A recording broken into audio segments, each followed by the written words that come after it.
it's Bree, and I have a story for you.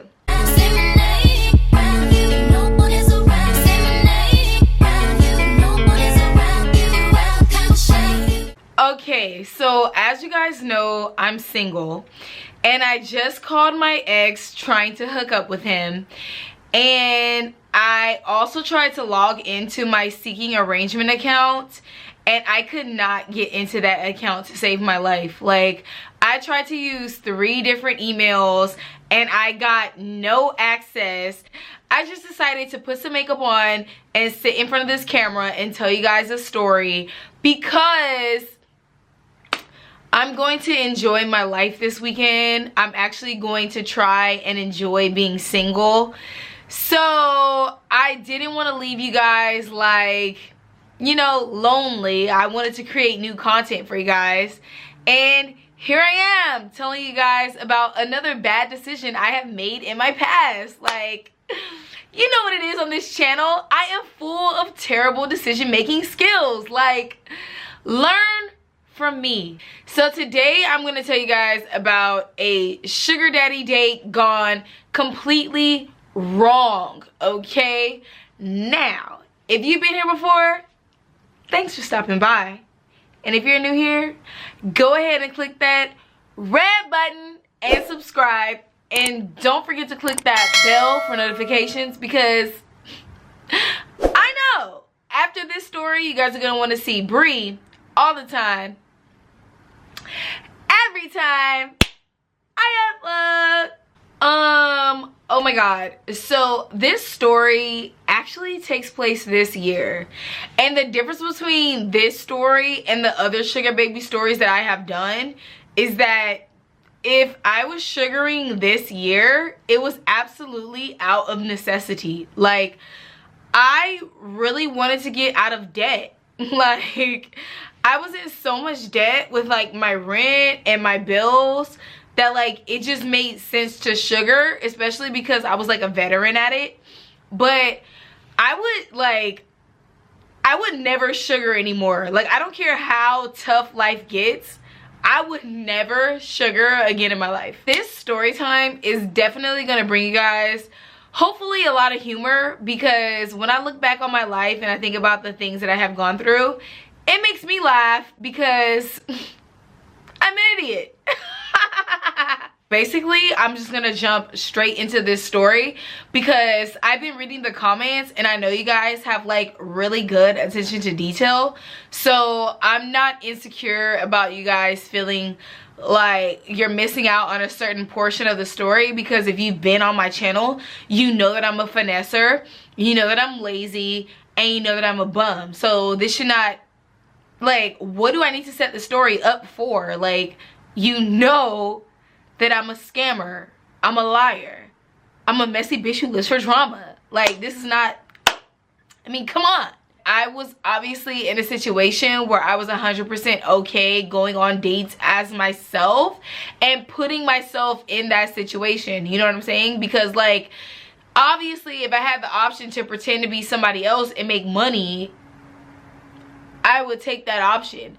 But it got to the point where I like literally had to be me, because the level of receipts that I would have had to have, or like the level of authenticity that I would have had to show to these guys to prove that I wasn't a catfish, I just was not willing to gather. So it was just way better to be myself. Basically, I meet this guy on arrangementfinders.com, and I like, the thing about arrangementfinders.com is that it also has like another name. Like, there's 2 names for this website, but like if you type in arrangement finders and you type in the other name, it leads you back to the same website.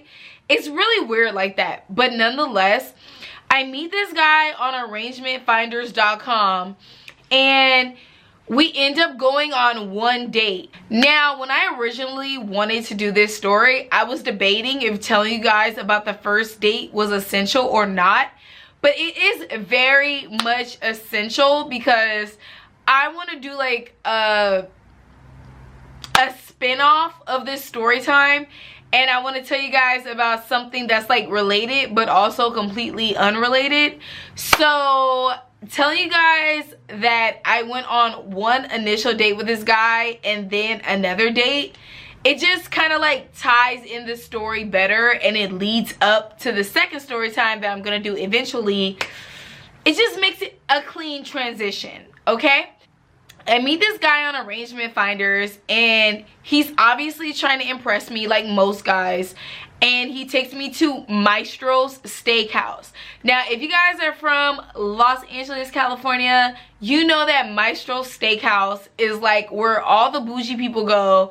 It's like, basically, if I went to Maestro's by myself, if I went to Maestro's just Bree by herself, I would spend $300. We go to Maestro's Steakhouse. He spends like $700 on the bill, and he gives me a gift. So at this time, like, I really needed the money. Like, I had a roommate. I was sharing my room with her and everything. And I'm like, basically, I'm telling her, like, okay, I'm gonna start sugaring again because I know, like, she wasn't from California, so I wanted to kind of take the ease off of her, and I wanted to make her feel like, look, just like focus on creating something stable. I know you're not from this state. I'll do what I know is like tried and true to make sure that I can take a little bit of ease off of you so you could be able to create like something stable. I don't know if that makes sense, but like, I was dipping my toe into like toxic habits because I wanted to create a foundation for her to create something solid, if that makes sense. So like I said, I'm putting myself out there, I'm going on these expensive dates, and I'm thinking that these guys have money, right? On the first date with this guy, let's call him Jason. So on the first date with this guy, it's spectacular. Like I said, I get like a $250 steak with Brussels sprouts, garlic mashed potatoes, a smoking shrimp cocktail. If I can find the Snapchat memory, I will definitely insert that for your entertainment purposes. On top of this exquisite meal, I get a gift, and I'm thinking, ooh, he got money. And girl, that turned out to be the ultimate gag of 2018, because as the story progressed, you will realize that I have this channel for a reason. The date was perfect. I'm not even gonna sit up here in front like it was not. It was like a really good date, and like, even though I was more interested in the food because I'm definitely a foodie, I was trying to figure out like how this guy could afford this meal. After the date, he's like, oh, so do you want to come to my house? I mean, you guys know how guys are. Whether you're a sugar baby or you're just a regular girl who goes on dates, you know that they want to take you back to their house, and you're like, nah, I don't know you. Like, ladies, gays, you know what it is. I basically finessed out of going back to his house because, like, from the time he picked me up in that Cadillac 2001 DeVille, whatever it was, and the time that we were at the dinner, I was kind of like trying to pick up on hints here and there. And I'm like, okay, so one, you work at the Cheesecake Factory. What? Two, you're a gambler. What? Three, you're a magician. What? Like, y'all, I was really trying to like piece the puzzle together. It was kind of like a red flag to me that he worked at the Cheesecake Factory, but he was taking me to Maestro's. But as the story progresses, you guys will find out why that is vital information. Okay, so literally, I forgot what I named this guy. I forgot. I'm sorry. Then we go on a second date, and he takes me to El Torito, which is like it's supposed to be fine dining Mexican, but like if you're really from LA, or if you're like a Latina like I am, then you know that El Torito is not, it's not authentic Mexican food. Nonetheless, regardless if it was authentic or not, I was just down for a free meal because I was poor. So there's that. We end up going on this date, and this is how this story time will tie into another story time to come. Because when I was on a date with this guy, I was basically, I don't want to say that I was in love, but like I really wanted to be with this one person who was actually my age, and he made me feel some type of way that I had never felt with anyone ever in my life. And he's like a really bad texter, but like for some reason when I was on this sugar daddy date and I really needed his money, he was texting me back like consistently. And this was the time when like the Dodgers were in the World Series, and I don't care about sports, but because the love of my life was into sports, I was into sports. And it's crazy because this sugar daddy took me on a date where they were playing the sports game that the love of my life was interested in.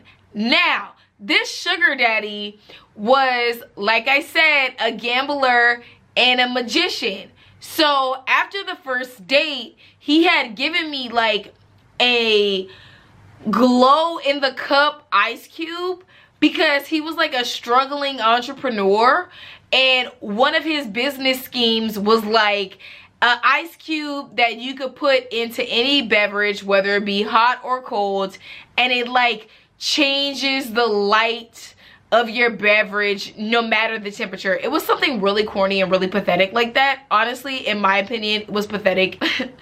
Definitely not a business plan that I see soaring or like taking off, you know? That's just a little bit of backtrack so you guys can know what's happening as we go forward in the story. So I'm on a date with the sugar daddy, completely thinking about the love of my life, and I'm texting the love of my life talking about this World Series game, because the sugar daddy who I was on a date with, because he was a gambler, we were like one of the last people in the restaurant because he wanted to see the very last inning of the game.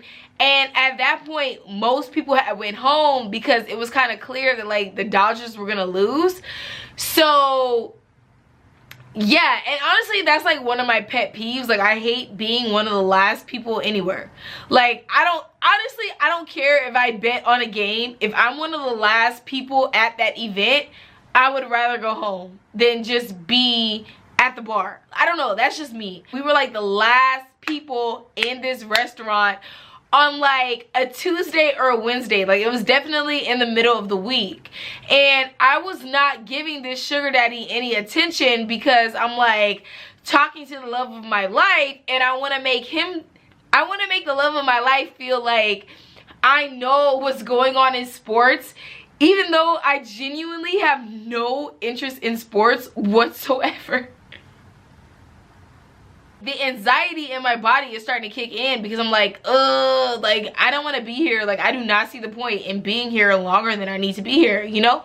So I go to the restroom. Like, I literally went to the restroom like 3 or 4 different times just because I wanted to seem like I had something going on besides sitting with this gambling older man. The third time that I go to the restroom, I'm walking to the bathroom and I see like a wad of cash on the floor, and I needed this money so bad. Like, if I did not need this money, I wouldn't even have been on this date.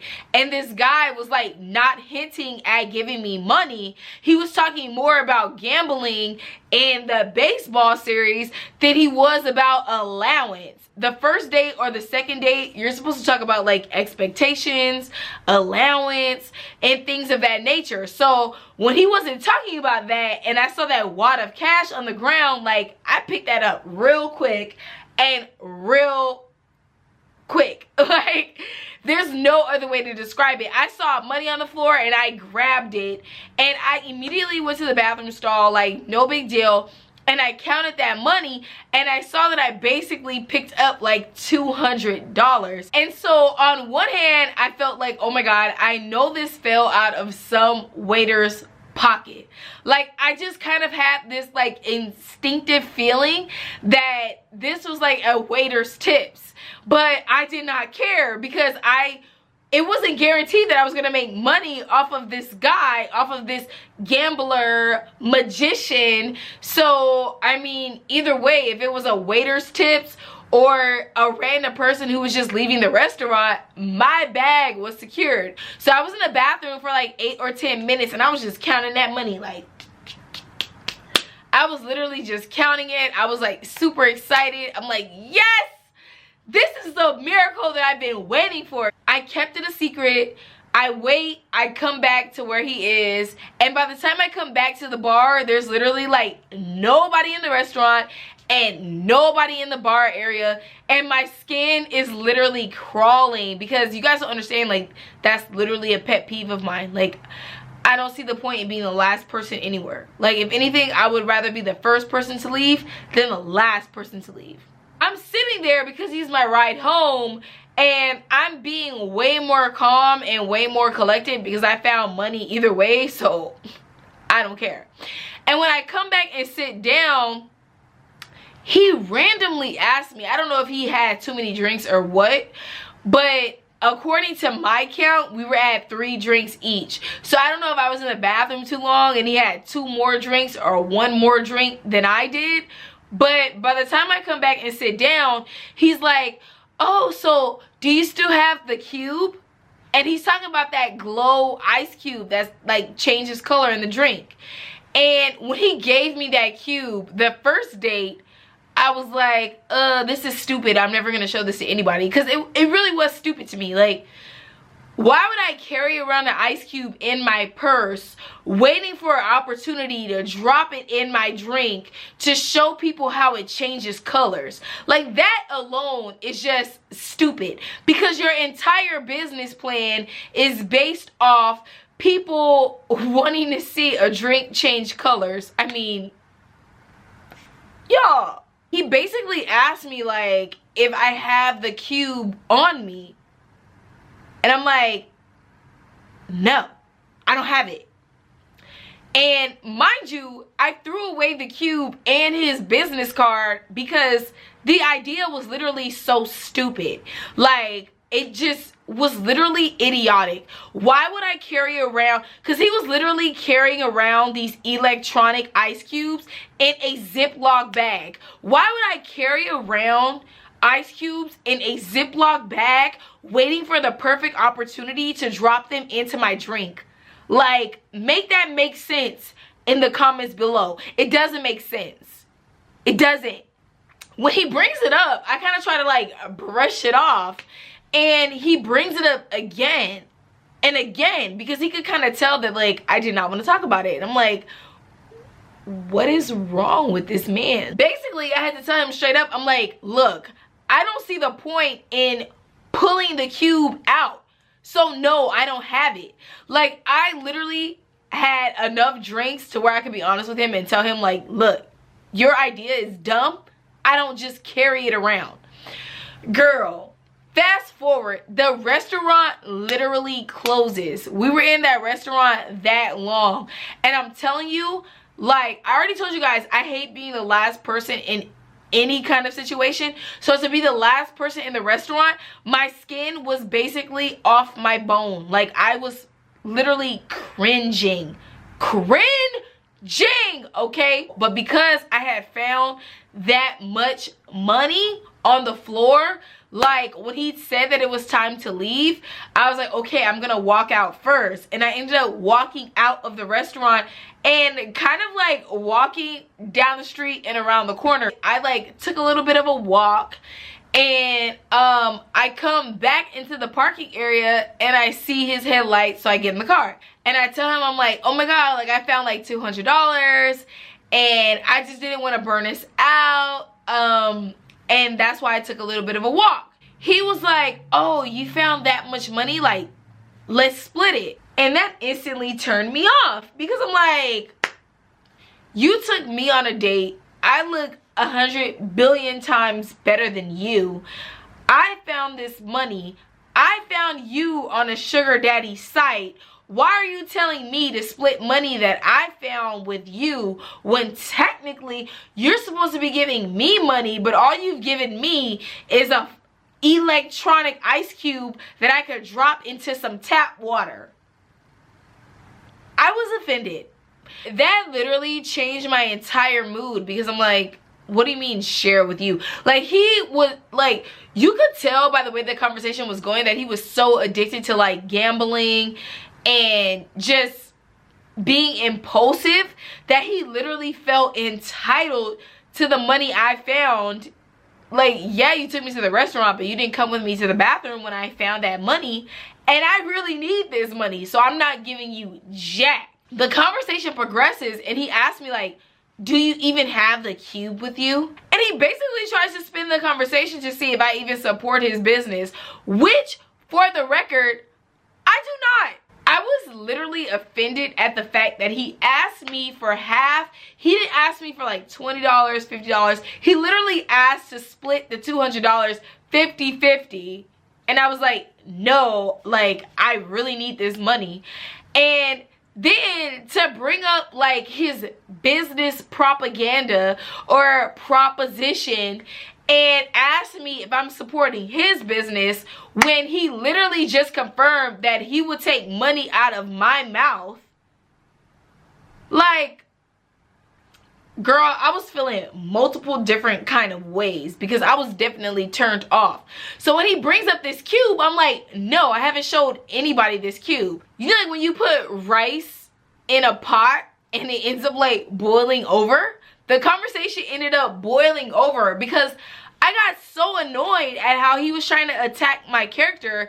And I was like, dude, I don't just carry around an electronic cube of ice that's not even solar powered. It runs off of like a lead battery. And I'm sorry that I don't dump that into every single one of my drinks to impress people because it's not even impressive. I literally broke down to him every single reason why his business idea was stupid. And we all know that men have like fragile masculinity. We all know that they, like, guys have like fragile egos, and that's like, that should not be a surprise to you if you clicked on this video. Like, guys are stupid. So I literally had to ask him, I'm like, do you know like what I'm looking for? Girl, he literally told me that he thought that arrangement finders, he literally thought that that was like a casual dating site like Match.com or Plenty of Fish. So I'm sitting in the car and I have to explain to him why I won't give him any of the money I found, why I was even on a date with him in the first place, because I thought that he understood that Arrangement Finders was a sugar daddy site. Do you know how humiliating it was for me to have to sit and explain to a 50-something-year-old man that the only reason I'm in the same car as him is because I thought that he understood what Arrangement Finders meant? But you know what? It was my bad, because how could somebody who's a bartender at the Cheesecake Factory possibly be a sugar daddy? I mean, let's just be real. And he was like, oh, I thought arrangement was like younger woman, older man. And you know what I asked him? I said, why would a younger woman even date an older man? What would we want to date you guys for? Like, I literally started to break down the psychology of a mutually beneficial arrangement. Like, why would someone who's in the prime of her youth, who looks absolutely stunning and beautiful, want to date you if you didn't have any money? What would be the point of that? I could just date someone my age. It was like that episode of The Simpsons where Lisa was like, "You're not my Valentine," and you could literally see Ralph Wiggum's heart just rip out of his chest. It was literally like that episode, because I'm explaining to him, like, I met you on arrangement finders. I'm only here because I thought I would get money out of you. I'm never going to your house. And you could just see his heart rip out, because on one hand, I told him his business was absolutely stupid, and on the other hand, I'm like, you have no chance with me. Y'all, get in those comments below and just help me understand, because I've been through so many situations where I just don't get it. I just don't understand. And that's the story of how my sugar daddy date went completely wrong. If you guys like this story and take absolute enjoyment in the embarrassment that I call my life, go ahead and turn that thumbs up below. Support your girl. Get those fingers moving in the comments below and tell me, like, literally, how dumb was this guy? Because he had to be from, like, Mars or, like, Jupiter. Boys go to Jupiter to get more stupider. Yeah. He definitely went to Jupiter, okay? But with that being said, I love you guys, and I'll see you in the next video. Till next time.